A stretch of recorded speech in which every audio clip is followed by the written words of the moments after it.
बड़े शहरों के परे जनजातीय समाज हजारों सालों तक भारतीय उपमहाद्वीप के बहुत से हिस्सों में समाज वर्णों के आधार पर बटा हुआ था। ब्राह्मणों द्वारा बनाए गए समाज की इन विभाजन रेखाओं को शासकों की सहमति प्राप्त थी तथा इनके कारण अमीर गरीब के बीच असमानता और बढ़ी।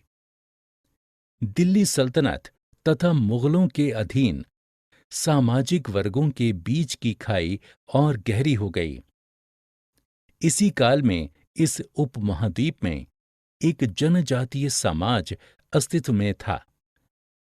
ये वर्ण विभाजन अपने सामाजिक नियमों तथा रीतियों के अनुसार संचालित नहीं था, न ही ये बहुत से असमान वर्गों में विभाजित था।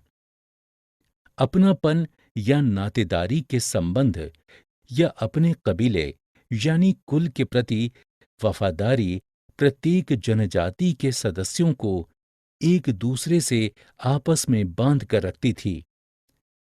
कबीले का मतलब परिवारों का एक ऐसा समूह होता है जो एक ही पूर्वज के वंशज होने का दावा करते हैं। जहां अधिकांश जनजातियां आजीविका के लिए कृषि पर निर्भर थीं, कुछ शिकारी संग्राहक तथा चरवाहे भी थे।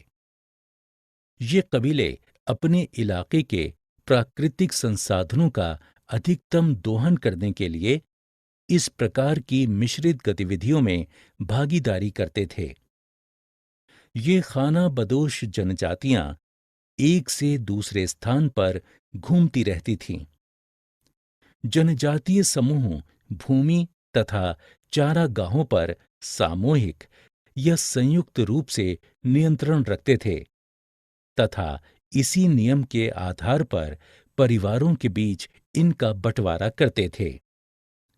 वन, पहाड़, मरुस्थल तथा दुर्गम इलाके इनके निवास स्थान थे।